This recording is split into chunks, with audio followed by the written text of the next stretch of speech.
Tonight, a man who was released from prison hours before a deadly drunk driving crash last year is going back to prison. Keith Brazier pled guilty today and afterward had to look at this giant photo of the victims, Mason Nelson and Sam Mixon, both just 14 years old.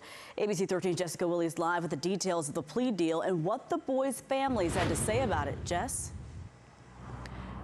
Erica, Keith Brazier pleaded guilty to 2 counts of murder for the teens' deaths and a 3rd count of intoxicated assault for severely injuring a 3rd teen in that terrible crash. His sentence, 50 years. The victim's family said they just didn't want to go to trial. Yes.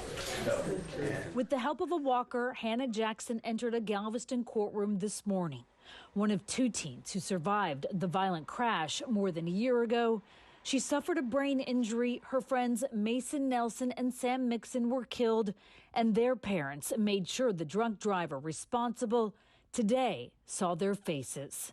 Quote, "This is the last picture taken of my son," Reed Nelson said in court, referencing the enlarged photo.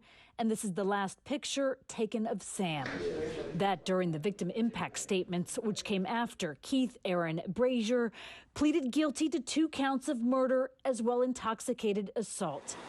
It was September 2nd, 2022. The teens had just left Galveston Ball High School, where they were students, when Brazier, behind the wheel of this white SUV and with a blood alcohol content more than 2 times the legal limit, slammed into their Jeep. 15 minutes earlier, Hannah had taken this selfie from a 2nd-row passenger seat. The victim's fathers said no one wanted more trauma. Everyone has done such an amazing job. But after some soul searching, our families,